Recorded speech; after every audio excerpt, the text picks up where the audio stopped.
we take 3 of them. And so we're going to have a 24-foot wide room that's about 30 feet deep. And in just a little bit, I'm going to show you the inside of one of those because it's pretty fantastic. So let's go to the next slide. And this is a view of what it's going to look like from above. So the dome you can see in this image is kind of a high-tech fabric that deals with the Texas elements really well. And this facility is right on Lake Jacksboro. There used to be a baseball field here. We're looking at 17 acres right on the lake. And just to give you a sort of a scale, when the engineers did the design for our blueprints, they had to do what's called an egress. In other words, when we bring the maximum number of people in, how do we get them out? And so they calculated what is the maximum number of people that we can bring into this facility, and the number is 8,000. So again, this is Jacksboro, Texas, which is about a mile north of here, just straight up 281, where it crosses 380. And so basically, the facility is built around what will be the largest map of anything on the planet. And so in my office, I have a couple of maps. One of the United States, one of the world. The big one is about 35 square feet. This map of the moon is going to be 26,000 square feet. The next biggest map of anything on the planet is in the UK, and it's about 11,000 square feet. And you can't walk on it. This one is going to be a concrete pad that you can walk on, but there will also be virtual reality and augmented reality. So, and if you don't, most people don't understand the difference. So let me step back a second. Virtual reality is when you see your kids and grandkids put this headset on, and everywhere they look, they see this virtual reality world. Augmented reality is my ability to have a screen that puts a Saturn V rocket right here in the middle of the room, and it launches, and everybody can see it up in the screen. So if I walked around it, you'd be able to see me going behind the Saturn V rocket. That's augmented reality.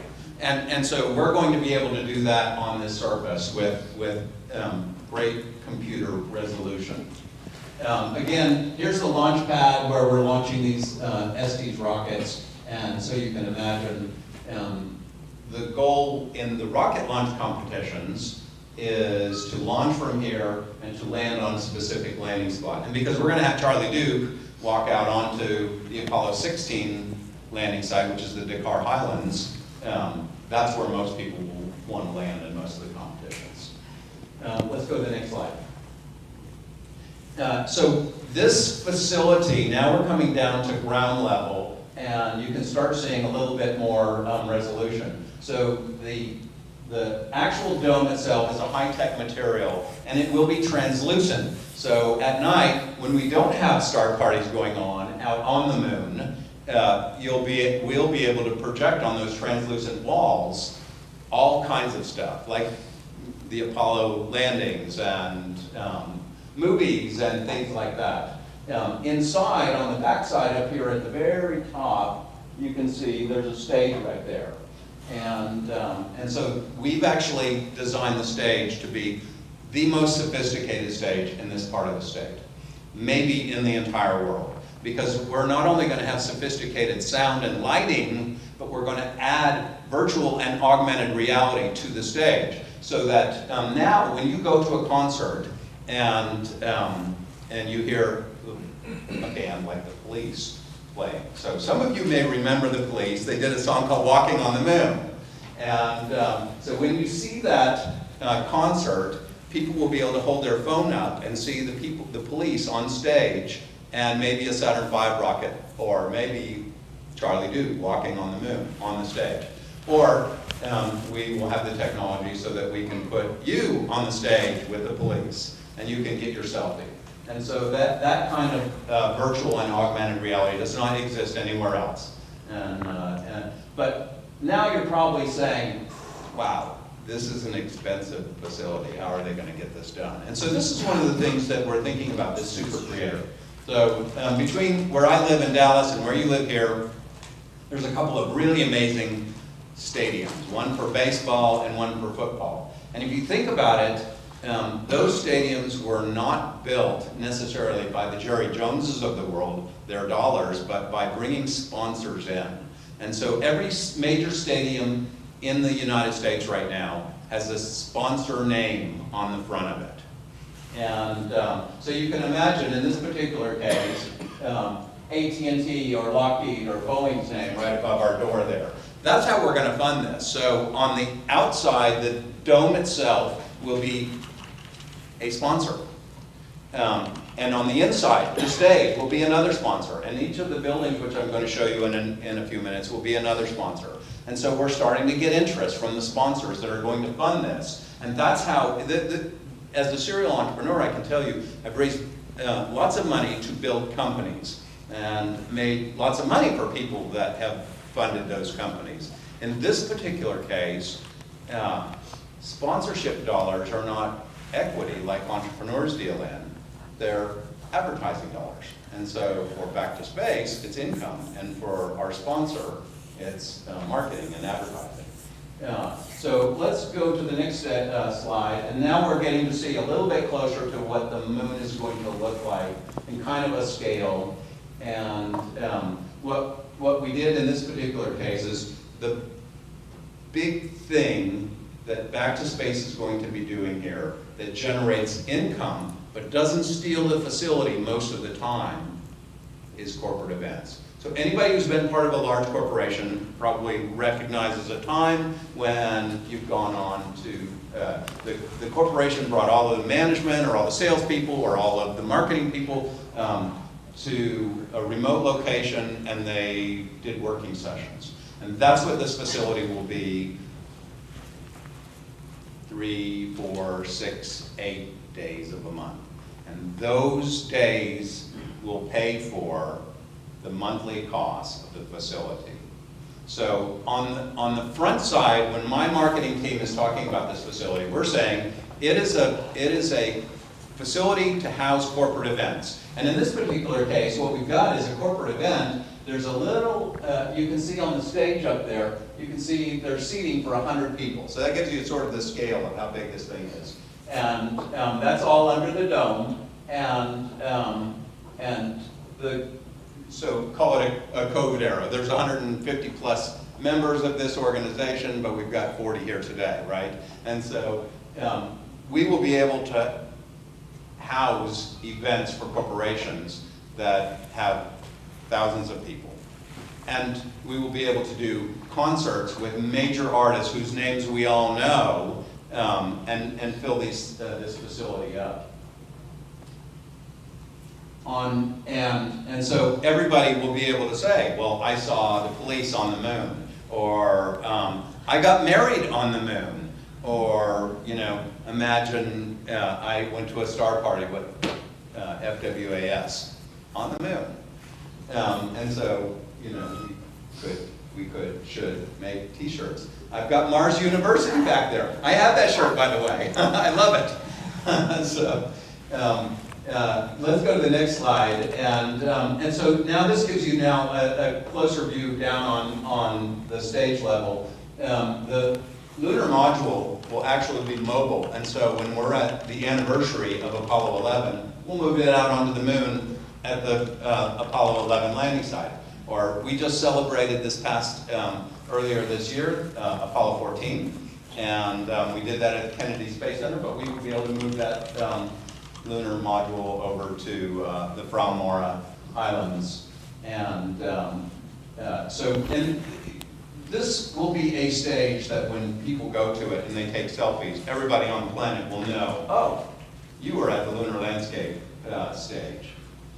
And so now let's imagine one of the great guitarists of all time, Carlos Santana, is on the stage.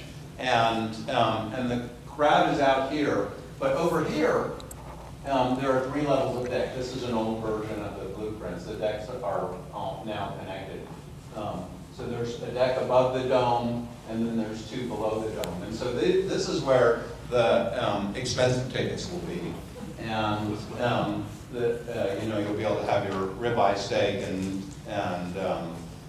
fine beers while you're watching Carlos Santana. But what I wanted to know, and this is a piece of architectural engineering that I'm an engineer and a scientist, but when I saw this picture, I said to my architect, I'd really like to know, can I see Carlos Santana if I'm on this deck level, or maybe even this deck level, because I see the stage here.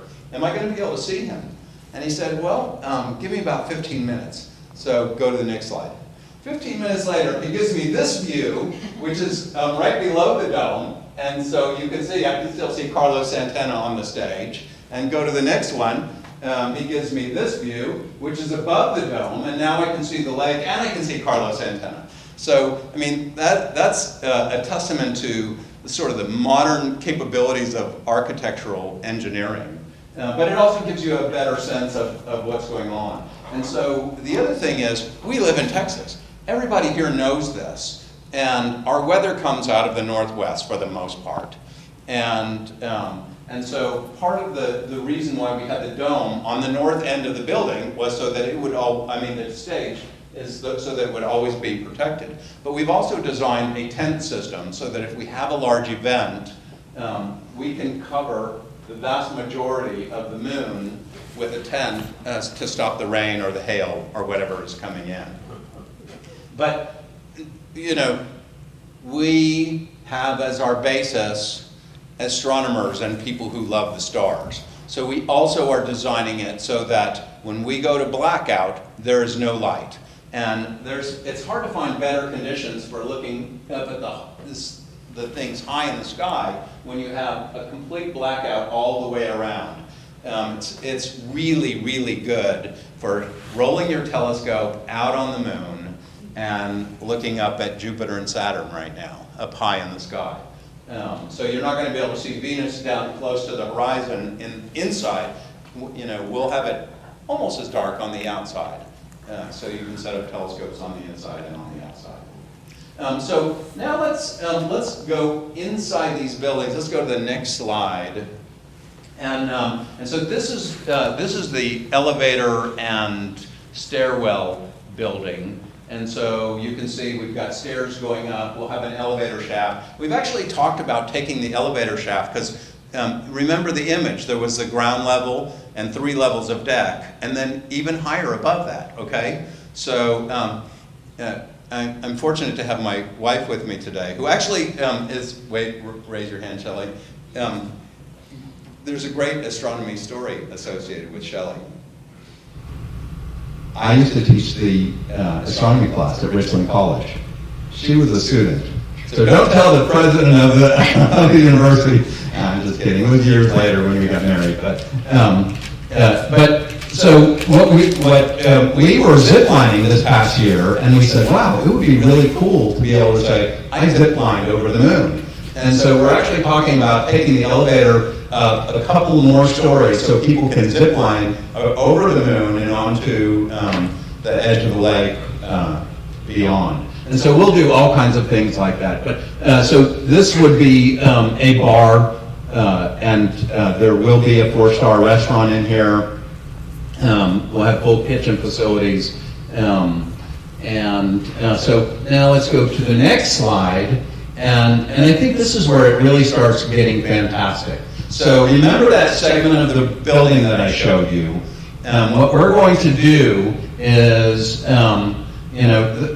my architect is really extraordinary, except that everybody in this room is an astronomer, and so you're going to immediately say, well, wait a minute, what's up with the stars right here where Saturn should be? What we're doing is we're taking footage from the various missions that went to the various planets. So in this particular case, call it Cassini. And so you will be in a room, and in this particular case, we've got it laid out as a restaurant on this particular night. But these will be real windows. And so now, I just want you to take an experiment in your head for a second. You've got an image on your TV screen or your computer, and you go up close to it and you look, and you can't see left or right. It's what's right there. And so what we decided to do, to make this even more real, let's make these real windows, and behind it is a super high-res video screen. And so this kid right here, when he's sitting right there, he can see down the window to this part of Saturn. And so as things are moving in this particular room, we will actually have footage of, let's say, Cassini going around Saturn. So you'll feel like in the Star Trek 10 Forward, you'll feel like you're in that bar or that restaurant 10 Forward. And so, but we, this room doesn't have to be just restaurant. So we'll have 3 rooms just like this in the building. And one of them on this particular night might be restaurant, and it might be Saturn. But it could be that one of you says, I want to do my corporate event in there, and I want it to be Mars, or the Moon, or Earth. And we could do that. And we would have all of the footage so you could be orbiting around. And then just for the fun of it, we're having the graphics people. So the people on this side are obviously going to get the better view. So what we need is, on this side, fun things to come by, like Elon Musk's car or something like that. So the guys on the left side. But so again, this is a restaurant right now. It could be a bunch of kids programming, and we could set up a deck, and the Klingons could be attacking, and they're defending against the Klingons. So it could be a game room, it could be a boardroom. Let's go to the next slide. And so what we said was, we could be over Paris. It doesn't even have to be in outer space. And so, the corporation could be doing something about Paris, and so we're now in a dirigible floating around and looking at the Eiffel Tower and some of the things you can see from Paris. And then next slide, or you could be with Jacques Cousteau or Bob Howard under the city. And so, these are the kinds of things that we are trying to set up to be an hour north of here in Jacksboro, Texas. Let's go to the next one. And now back one more view of the stage down on the ground level. And then I think we're done for now.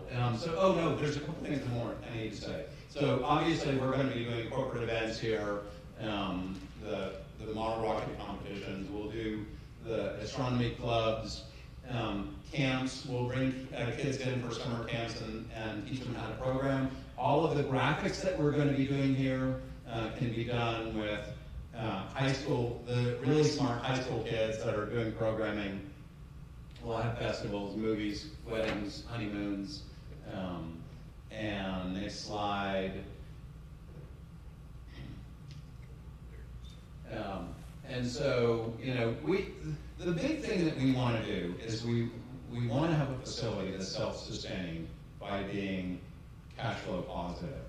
And that's the world that I live in. But we also want to have a facility that's constantly inspiring, not just the youth, but the taxpayers and the decision makers. What is it that we can do to create passion, and how can we build a facility that some kid in Greece or some CEO in Berlin says, I need to fly into Dallas-Fort Worth Airport and go see this facility. That's the kind of extraordinary that we're trying to create. And from my personal chair, I was a young elementary school kid when Neil and Buzz walked on the moon. And I watched that, and it changed everything for me. So I get that. And, I want some kid to be out walking on this lunar landscape and going, I'm going to go to the real moon, or I'm going to go to one of the moons of Jupiter.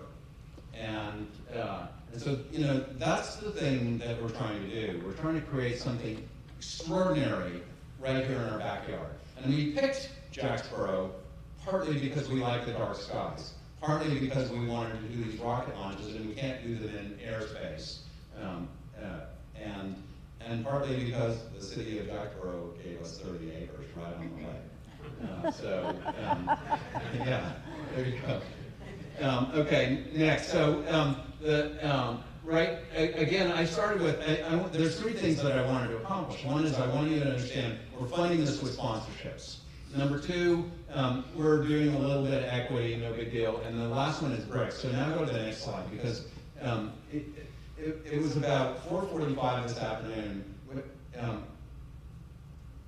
bought this laser, so I admit I'm a geek. But imagine a 200-watt laser that can melt brick into glass, right? And so that's basically what I have in my garage, is this super powerful laser. Once I accidentally put my finger in the beam, and it wasn't pretty. And it didn't smell good. So one of the things that we're doing is we're funding a piece of this with our bricks. And remember, I started this thing with Danielle Russo. Her grandfather went to the moon. So there's something really interesting about Stuart Russo in this picture. And if you know your Apollo history, if you know your American space history, you know this name, Michelle Russo, and behind him, anybody remember who the first American in space was? Alan Shepard. So this was Shepard's Apollo mission. He got grounded when he got diagnosed with Meniere's disease. And he went off on his own and got operated on. And we had Apollo 13, and then 14 was Al Shepard's mission. And so, again, we just celebrated the 50th anniversary. But the thing you may know or may not know is that every Apollo astronaut was allowed to bring something personal. Stuart Russo, in his younger years, had been a smoke jumper. Those are the guys who jumped into the forest fires to put forest fires out. And so when he was thinking about what can I bring to the moon, you can't bring a bottle of whiskey because it's too heavy, he thought, seeds. I'm going to bring tree seeds. And how fitting for him as a former firefighter to bring tree seeds to the moon. So when he got back from the moon, he brought those tree seeds, they orbited the moon with him, they came back to Earth, and they got planted. And they became known as moon trees. So next slide. Last year, around this time, we planted, Shelley and I drove to Tennessee where these moon trees are, and we got one of them, just a little twig. It's actually the baby of a moon tree. So what do we call that? A second generation or a moon tree version 2 or something like that. It looked kind of like Charlie Brown's Christmas tree when we planted it. And we got some fairly well-known, this guy is a West Point grad. This guy is Stuart Russo's son, Jack Russo, who was an F-16 pilot and Air Force Academy grad. This is the town manager, the city manager for Jacksboro, and he just happens to be a retired Air Force colonel who is a Bronze Star recipient. And then this guy is Elma, right? Somebody knew him.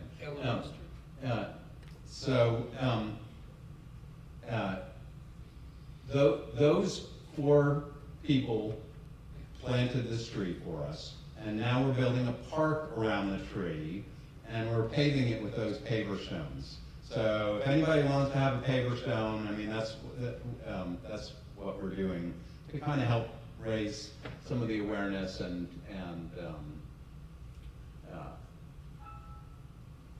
dollars to help make this facility possible. And then next slide, and so there's a close-up. This is what our moon park is going to look. Our moon tree park is going to look like.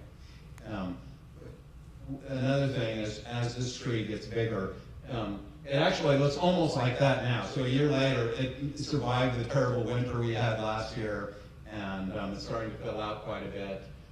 By this time next year, it'll be a real-looking tree. And so, we've got all kinds of paver stones that we're already stacking up and getting ready for the ribbon cutting. And so next slide. Maybe bring lights up. If anybody has any questions, I'm happy to take questions. Yes, sir. So, well, if I wanted to buy or do a paper stone, how much are they? I actually don't know. I don't know. It's on the website. Okay. They're designed to raise money, so I'm sure they're not $12.50. But yeah, I apologize. I don't know the answer to that. Yes, sir. We had a question for the virtual meeting. Have you talked to Jacksboro and the local areas about controlling the light levels in the area? Yeah. So the city of Jacksboro actually has.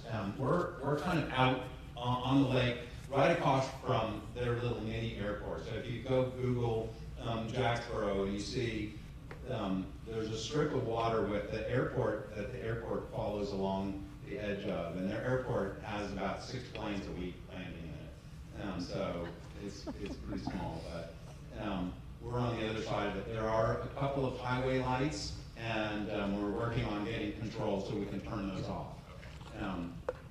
Yeah. Could you repeat the questions when they're answered for the virtual? Yes, I will. Hi, Mike, thanks for coming tonight. Really enjoyed your presentation. Have you broken ground yet, or when do you intend on breaking ground? Right. So the question is, when are we going to break ground? And the goal is in early spring. So, you know, it's a little bit of it is capital raise. We're done with all of the engineering, and we're working on picking a general contractor, and then we just need to get it.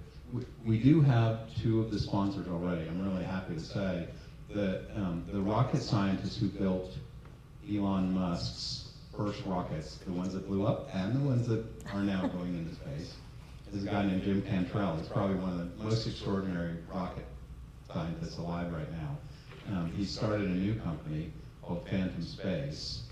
He's trying to be the Model T of rockets. And so he's our first sponsor. And our second one is a much larger one who's saying we're not ready to disclose it. So, but the goal is in the spring, but a lot of that is fundraising. Yes, sir. You mentioned 3RF. What part is Fred playing in this operation?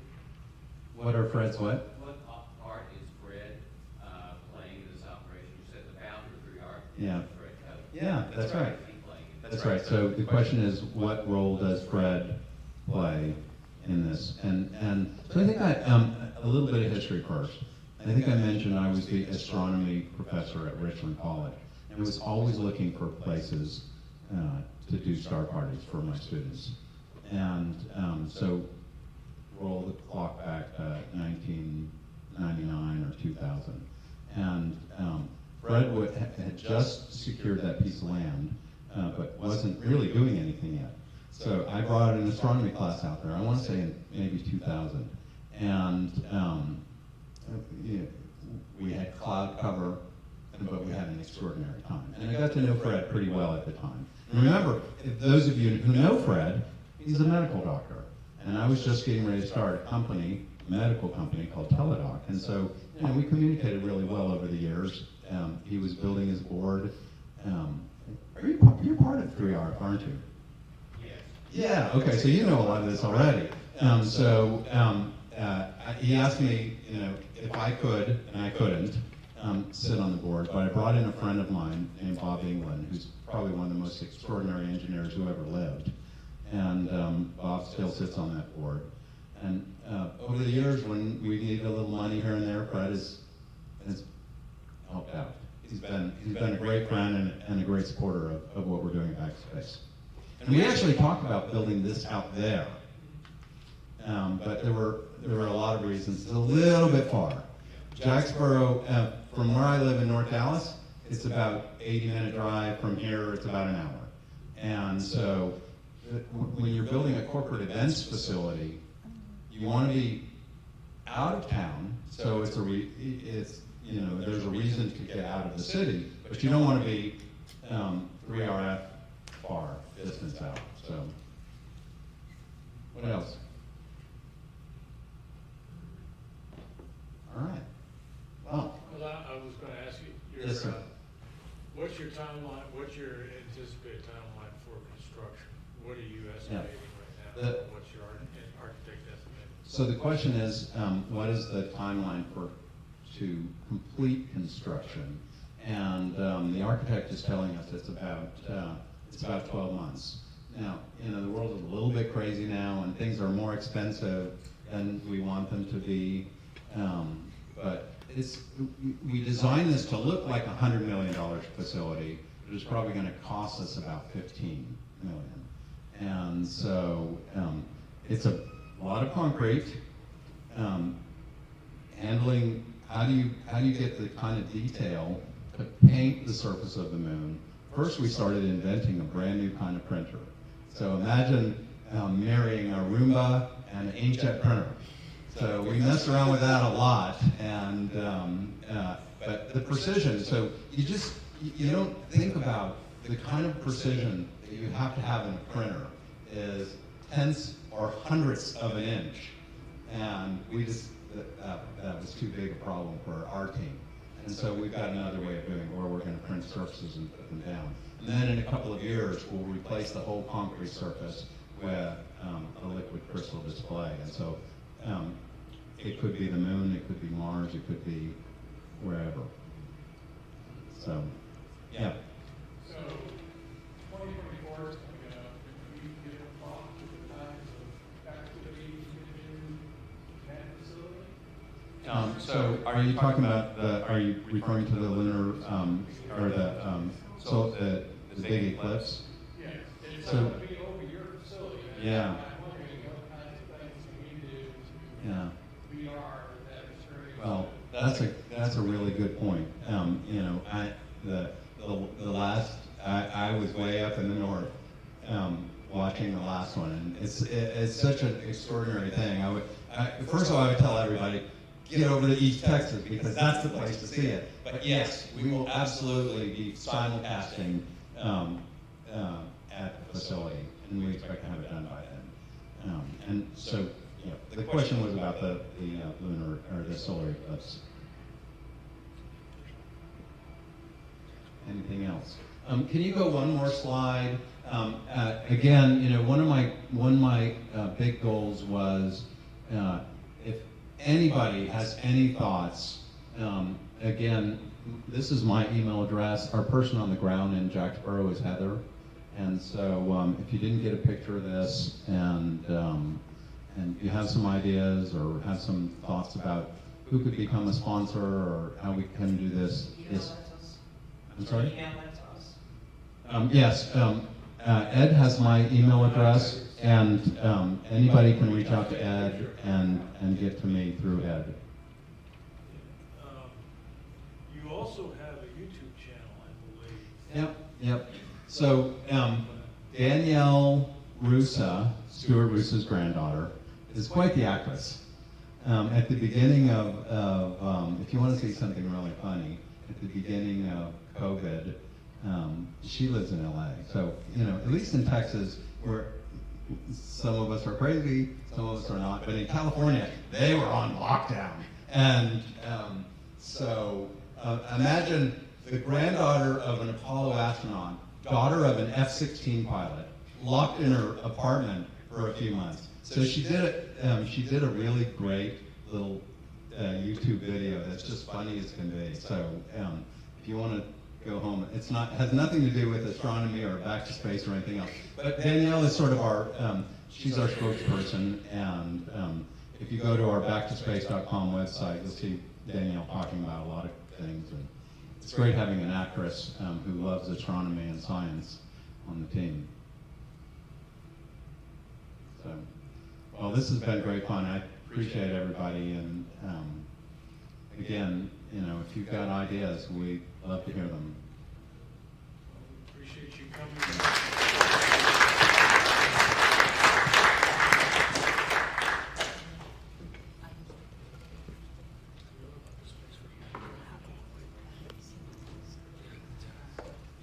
That's the one I'm supposed to use. Okay.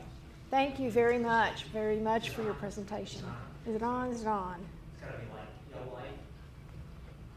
Now it's on. Okay. Thank you very much. Again, I want to make sure you hear that. We very much appreciate you coming out. I think that Back to Space was brought to our attention several months ago, and I went to the website immediately, and so I've been very curious to know how it's progressed. So thank you very much for sharing that information. We're looking forward to it. Okay, has everybody out there gotten raffle tickets who wants to participate in the raffle?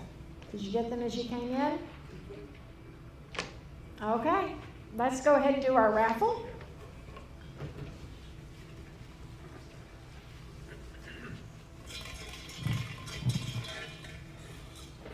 Okay.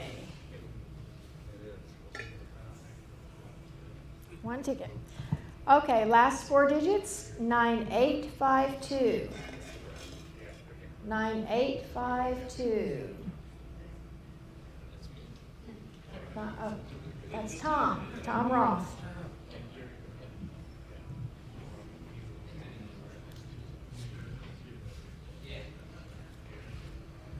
Okay, I keep wanting to draw more than one.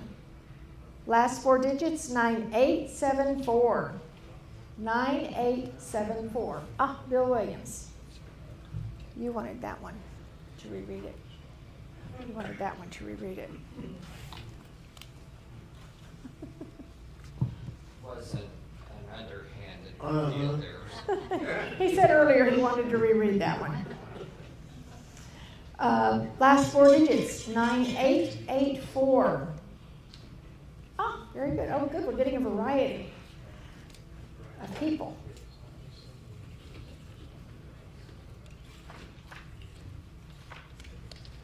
All right, last four digits, 9855.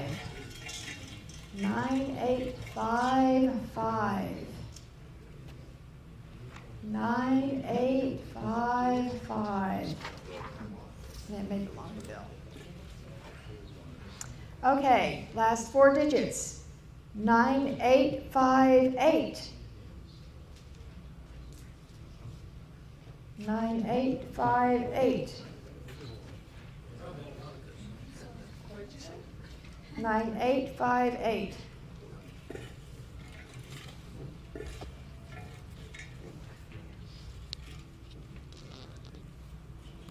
Okay, last four digits, 9875. It's me going on that one. Okay. 9859. 9859.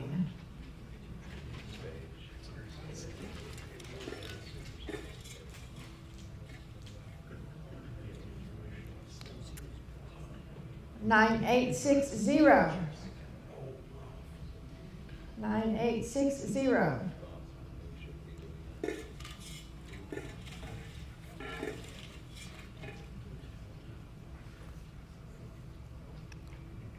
9851. These have to belong to somebody. 9851.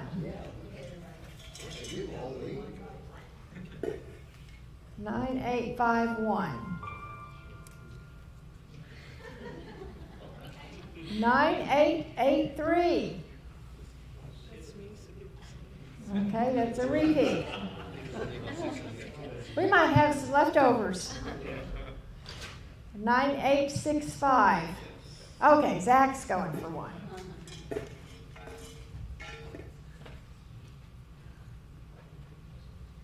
Nine, 9873. 9873.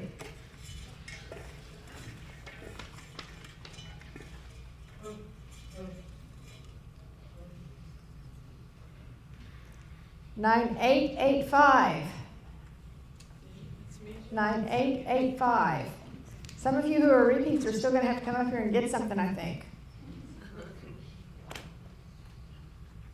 9854.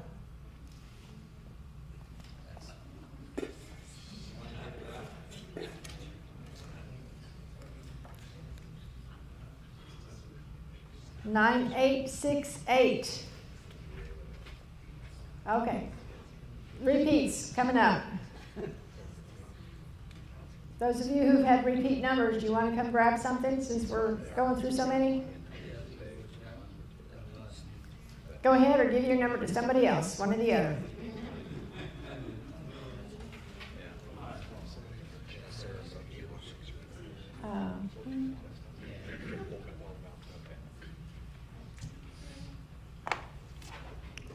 Nine eight six nine.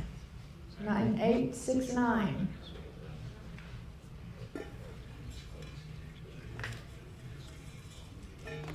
We've actually still got more tickets down here.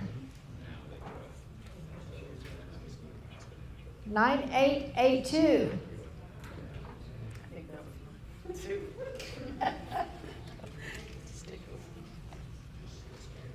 Nine 871.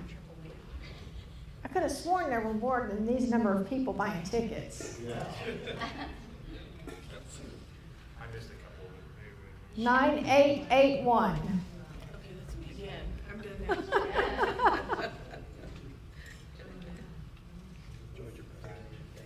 That's great. 9878.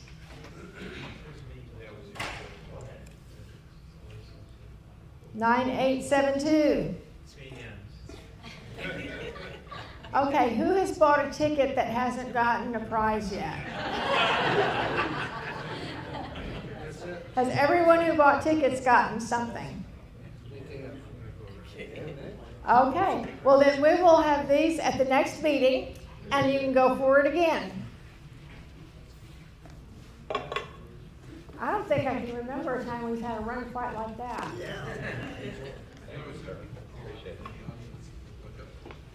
Okay, let's go over to the business meeting part of the program, and this is where we get into some of the nitty-gritty dealing with the club.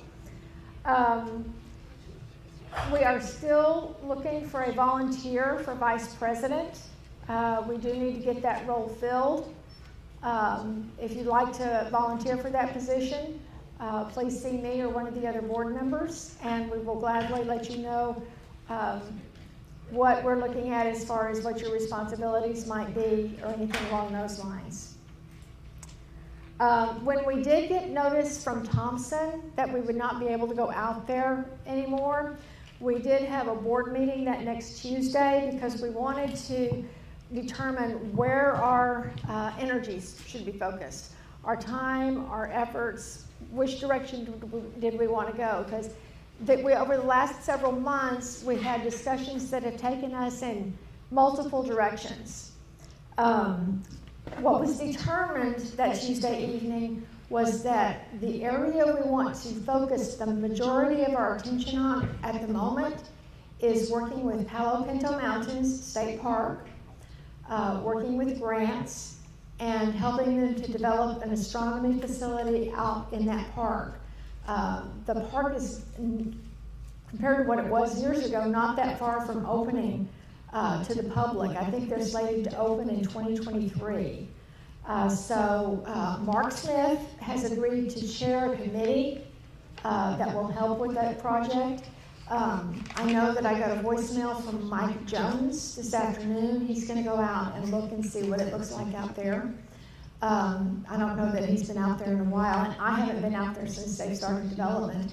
In the master plan for the park, they did have an area set aside for astronomy. And the ranger at the time did take a group of us up to where that area was. And were you on that trip, Pam? Yeah. And so it is on one of the higher elevations in the park. And the camping area, if I remember the map correctly, the astronomy area is going to be way up here. The camping is going to be sort of like on the other side of the park. So any interference from the camping area wouldn't interfere with the astronomy part. And they were planning to build restroom facilities and pads and all of that for us. So we will be working in that area, but that does not mean we will not work on the other areas. I know that Ed has worked to get information for us for so far. And whether he knows it or not, I think he's been volunteered to help us get all that together. Anyway, we will be continuing to look at that as a possibility, leasing land from that area. And we will also be continuing to look at the possibility of purchasing land. just because we want to focus on one area does not preclude or exclude working on the other areas. We want to keep all of our options open. And I think, is George Lunch still on Zoom? Chris, are you connected? Are you able to put him in front of us? I think I wanted him to share a little. Zach is in charge. Are you able to get George to a point where he can talk to those of us in the room also? I don't think I can transmit, no. Okay. Yeah. The audio is hooked up. If you select USB Zoom on Zoom, select the microphone. Technicalities, they're working on it, George. And when you get on, George, I think we really. Having my outgoing audio, that's the problem, right? So No, all of it goes out. we'll give it a shot. We're giving it a shot. We'd like you to talk a little bit about some of the lands you found out there for us. Give Zach a moment.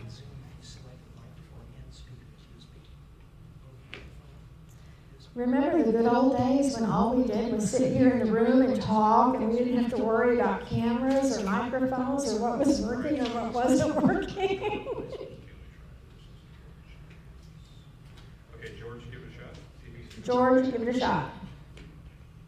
Can you hear me now? Yes. Oh, I hear a bunch of beats. Yes, we can hear you, George. Okay. So I've been looking for land basically within a parameter of about a 2.5 hour drive out from the Fort Worth area.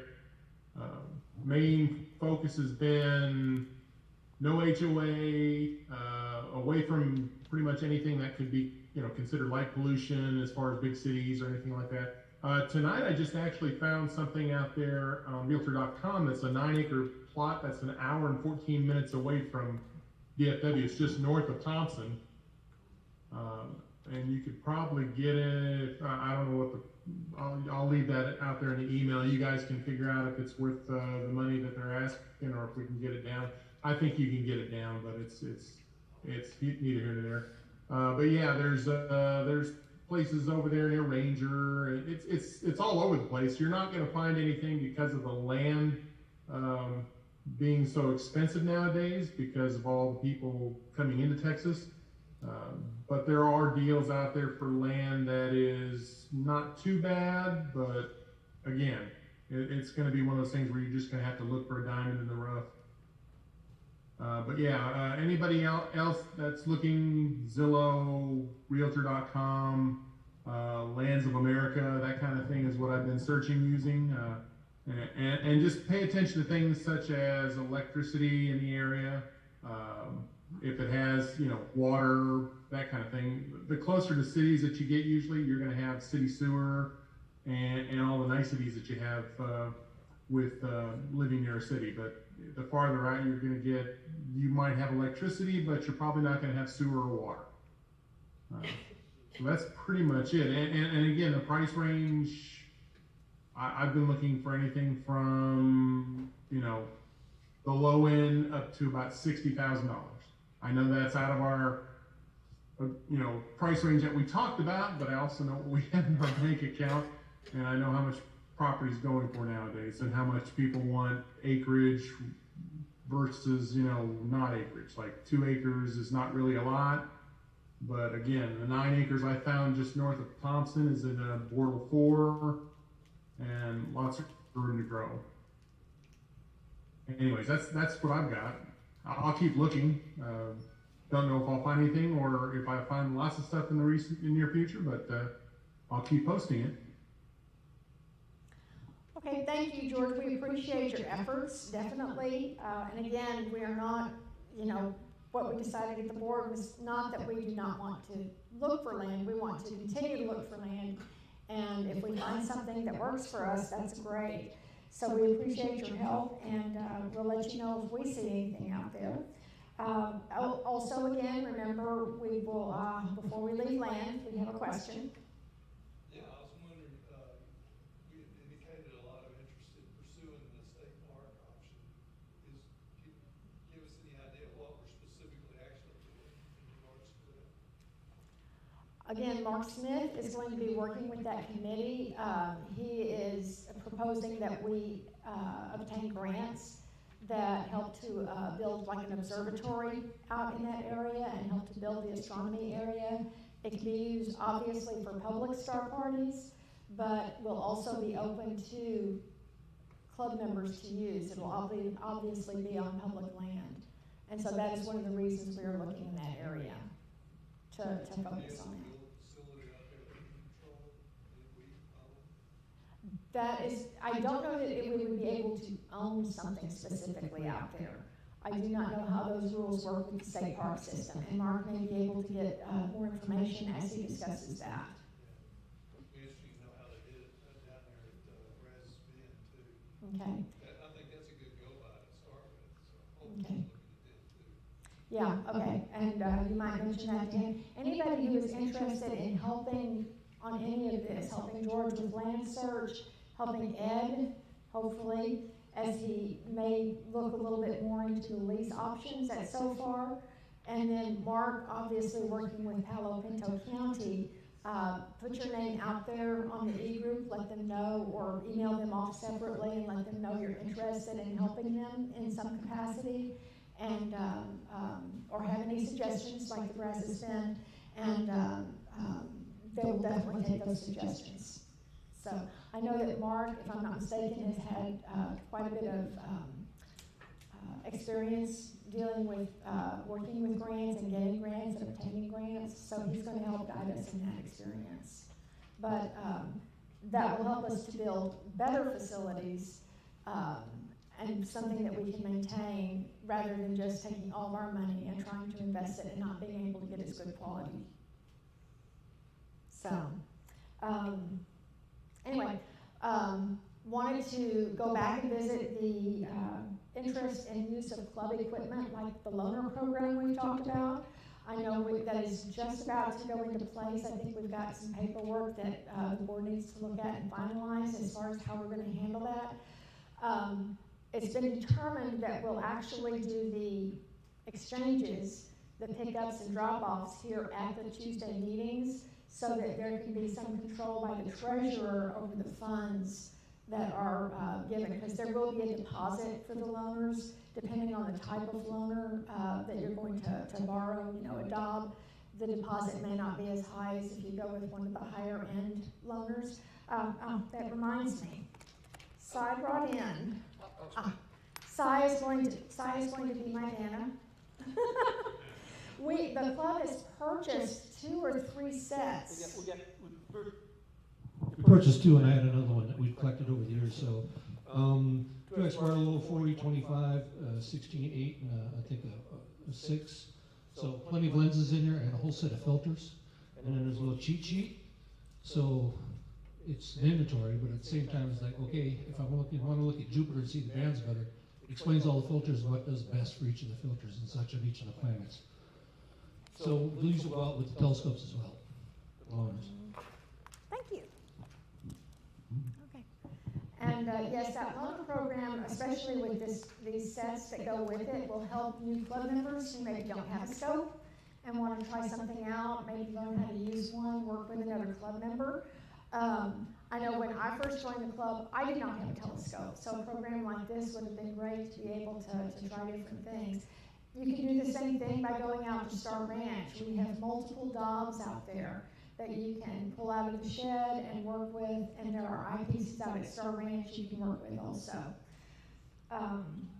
So that we are hoping we'll be able to get that up and running by the November meeting, for those of you who want to take advantage of that program.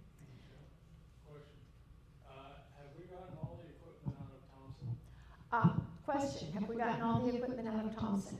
Yes, I guess about a week and a half ago, Tom and Cy and I went up to Thompson. Cy took home with him the different eyepieces until we determine what we're going to be doing with that and all the miscellaneous little stuff. The Dobbs that were stored there are now at Star Ranch. We took those out the same day. So the large shed has multiple Dobbs in it that you can use of different sizes, small, medium, large. And so all of the equipment is out from Thompson, which reminds me, when we were cleaning out I have a sleeping bag, 2 different chairs, and a tarp. So if you'd like to describe any of those and claim them, please let me know. those we didn't want to just toss if they belong to one of our club members. So if they belong to you, please let me know and we'll get that back to you. If you're here tonight, I've actually got it in my truck. So again, it was basically just a business decision, a liability decision that they were advised because of some of what's going on out there. And so it wasn't anything necessarily that was personal or anything we did or anything like that. And again, we will be welcome to come out there like when we do a club picnic. And we're going to hope that we can schedule one in the spring. We weren't able to schedule anything for this fall because they are still limiting the numbers of people that go out there at one time. So hopefully by springtime, that won't be as much of an issue. Yeah, one other thing. Another question or another statement? She also said that if we have like an event we want to go out for, like a lunar eclipse or something, we'd have coordinated events, but not just a picnic. She'd do some other events as well. So if we see something cool that we want to see, that'd be neat. Okay. Outreach, we've talked some about outreach already, Tandy Hills and Dinosaur Valley. Remember when you participate in a star party to go onto the Night Sky Network and record your hours because we do get credits for those. So go ahead and make sure you record that. That includes any virtual star parties that you may hold. Make sure those are recorded in the Night Sky Network so that we get credit for those. And I think I mentioned at the last board meeting, at the last general meeting, that we are, as a board, looking for a couple of other sites where we might try to hold some star parties and see what kind of work we have.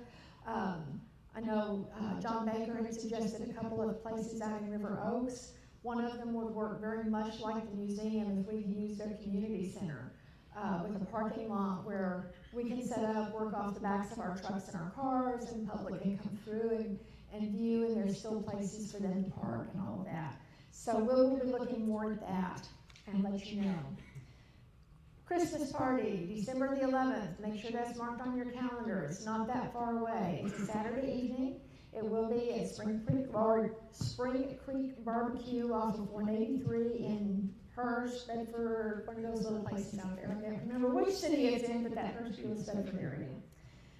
And then next month, the long-awaited, because we missed it last year, swap meet will be at the general meeting. For those of you who have not experienced this, our club and pretty much annually holds a swap meet where you can bring stuff that you want to maybe not hold on to anymore, and you can look through other stuff that people have brought. And you can exchange for other things, you can exchange for cash, but it's a way, to sort of share in that respect. So that will be at our next general meeting in November, the third Tuesday of November. So be prepared and go through your stuff if there's anything you don't want to hold on to, and be prepared for that in November. And Sai's got something else? I'm assuming no Zoom and no YouTube. We will probably do, as it usually happens, we do the business meeting on the front end of that meeting. And so the first part will be the business meeting where we'll cover general items that people are interested in. And that will we can probably Zoom that for those who want. But obviously the swap meet, it's either here or not. So, but at least for the general business meeting, we should be able to get word out to those who don't want to be here. As a reminder, Amazon Smile, for those of you who order from Amazon, if you'll sign up for Amazon Smile, a small portion of what you purchase goes back to the club. And so whether it's a little bit or a lot. And then Cafe Press, I think we talked about this last month. Information on that website can be found on the e-group. You can order t-shirts, coffee mugs, and I think Brandon, I haven't even had a chance to look at some of the information Brandon sends where he's been working with other clubs so that we can probably add other stuff to that. And sort of expand some of the items that we can get that are branded, and maybe even go to some of the things that, little things we might even be able to have at star parties for the public. Any questions? Oh, I almost, see, I got interrupted. The treasurer's report. John says we have money. Here, let me get the mic to you.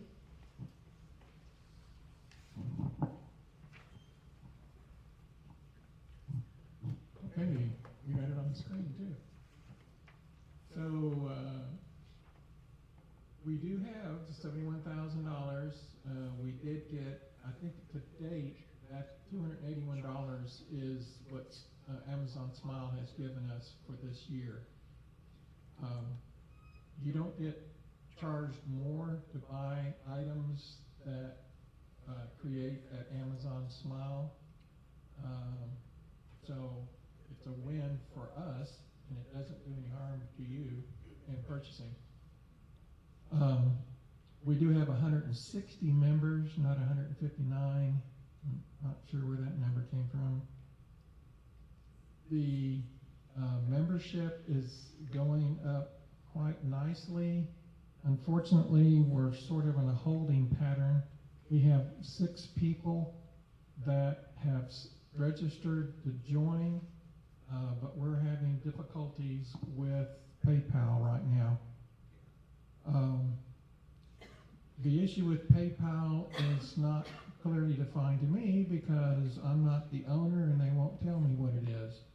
So I've had to go back to Sean Kirchhofer and have him talk with them to find out what it is that's wrong. I did talk with Wells Fargo, and we are set up to use Zelle or Schwell, or however you pronounce that, interbank transfers. So if any of you would like to be the first to use that adventure, I'd be more than happy to work with it to see. I've used Zelle personally, but I've not ever used it into an actual business environment before. What else we got? We did do some work on information on the files directory on the e-group, primarily to remove references to Thompson Foundation. So all of those things have been done. We also put a copy of our 501c3 acceptance letter from the IRS out there.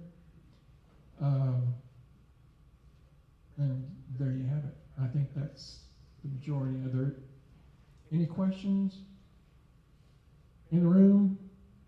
Anybody on Zoom? No questions yet. Zip up? Okay.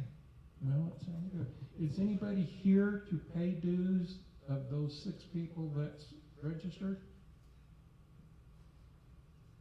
No? Oh, okay. Thank you, John. Did somebody, we have a question. Yeah, we're new, this is our first time here. Okay, well, we're gonna come down and see me. Thank you. New members joining tonight, welcome, welcome. Does anybody else have any questions or anything that we need to discuss? Ed has a question. Well, it's not a question, it's a comment. As we all know from the last election, I'm vice president on overtime. And anybody who'd like to volunteer to become vice president, who's been a member for a year, I'd like you to step forward. This is a good time because we have the swap meet in November, we have the Christmas party, and in January, I'm going to propose again that we have the slideshow photo show like we did last year with the APers from the group. And I'm going to be getting together with the AP folks or anybody that has photos and so on that they'd like to do in a slideshow in January. So that gives you 3 months to work into the role of coming up with presentations and presenting to the group. So talk to Michelle if you'd like to be vice president. We could bring it to the business meeting in November, have a vote on it if somebody wants to volunteer. But remember, clubs only work well when folks volunteer and put their efforts forward to make the club work. So anybody that would like to be, they can talk to me about it, and I can help with finding presentations, but it's my spiel. I'm sticking to it. Thank you, Ed. And along those same lines, please look at your possibility of becoming that volunteer for us. I know when I originally volunteered many years ago, it seems like many, but I guess it hasn't been that long, to volunteer, I think my first position was as secretary-treasurer, because the two positions were combined at that time. It was because I had been in the club for a couple of years, I enjoyed the club, and I wanted to give something back to help support it. So if you're enjoying the club, if you're enjoying the benefits of the club, this may be a way you can help support it, even if it's only through the end of this term, through June or July, okay? Anybody else have any questions? Anything else they need to discuss or want to discuss? Don't forget, World of Beer, 3252, is that the right address? That's it, 3252, I got extras. 3252 West 7th. That's it. And you can always plug it into your Maps app on your phone and get yourself there. Okay, if that is all we have, we will adjourn the meeting and head out for beer or diet sodas or whatever we want to get, okay? Thanks. Bye.